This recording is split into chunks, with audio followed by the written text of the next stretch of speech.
Fala pessoal, Paulo Pérez aqui, sejam bem-vindos ao canal. E hoje eu quero contar a minha história, como foi que eu bebi água de privada, como foi que eu vomitei sangue, como foi que eu delirei e fiquei numa clínica 57 dias. Hoje eu conto pra você aqui. Desde já peço para você deixar o seu like. Minha história começa em 1998, o ano em que eu nasci.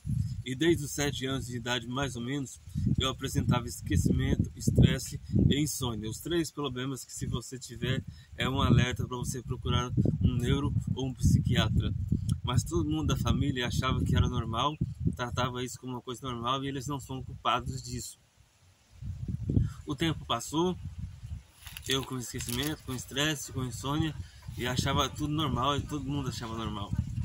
Mas foi aí que, enfim, que eu comecei a namorar.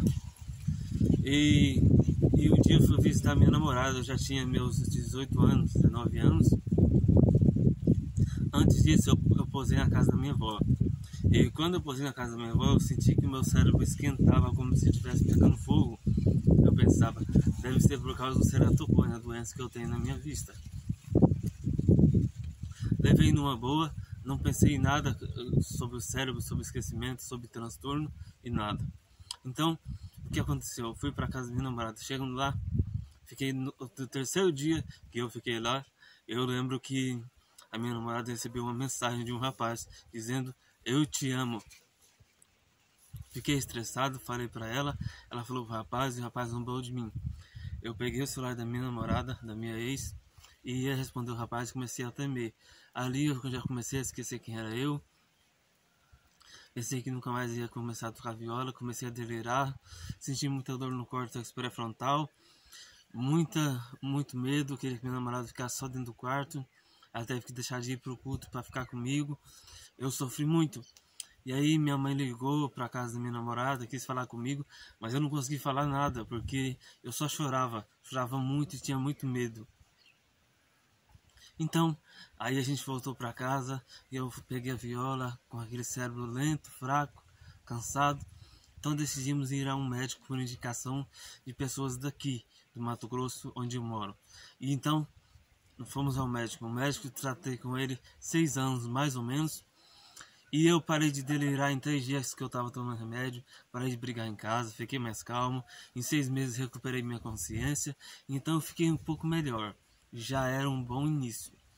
Mas depois de 6 anos tratando com o médico, a gente percebeu que tinha algumas coisas erradas com o tratamento. Então decidimos ir para outro médico. E aí esse outro médico, ele decidiu que eu estava bom, já que o exame apresentava que eu estava bom, decidiu tirar os remédios. Dizia que eu estava bom, mas não, nada estava bom. Eu fiquei sem os remédios. Eu lembro que em alguns meses eu comecei a delirar, quebrar coisas dentro de casa, delirava que tinha 80 milhões na conta e eu não tinha dinheiro, delirava que tinha ficado milionário, delirava que ia ter um jato, que ia ficar muito multimilionário.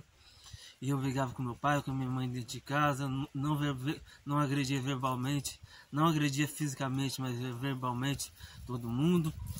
Aí, pessoal, eu lembro que eu fui internado na clínica. E lá na clínica, logo quando eu cheguei, eu fiquei internado na clínica. Logo quando eu cheguei, eu fui para uma cela.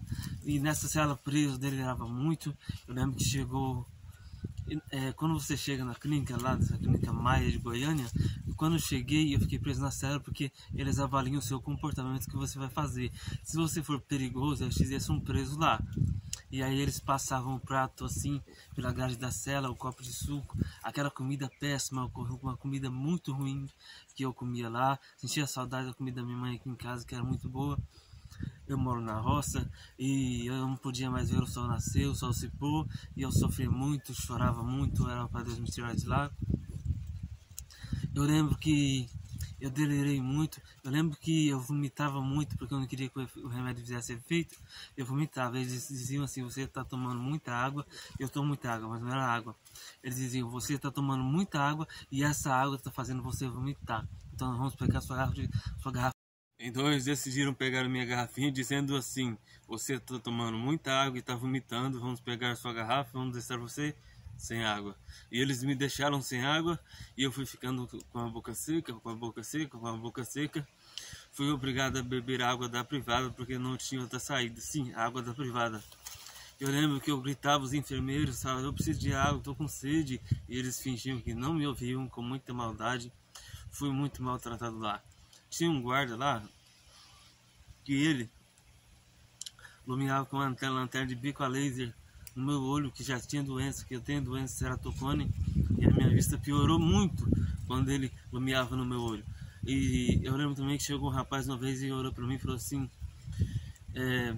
e esse negocinho que você fumou? Eu falava: que negocinho que eu não fumei? Ele falava: você sabe. Eu olhei sério no olho dele, ele viu que estava falando sério. Então foi muito humilhado, passei muita fome lá, a comida era ruim, foi muito difícil, mas foi um aprendizado muito grande que eu tive. Eu aprendi muita coisa, foi um laboratório gigantesco para mim.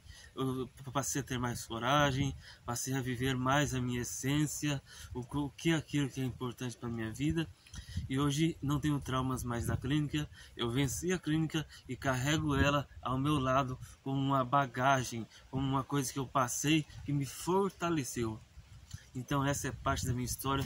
Hoje eu tomo remédios controlados para transtornos mentais, estou superando, tenho uma obra para fazer para Deus, e aos poucos eu vou superando e vencendo, até chegar a hora do meu dia de executar o que Deus deixou claro para mim que eu tenho que fazer. Desde já quero te agradecer por ter assistido esse vídeo. Deus abençoe cada um de vocês. Se inscreve no canal para mais vídeos de superação. E valeu, gente. Deus abençoe.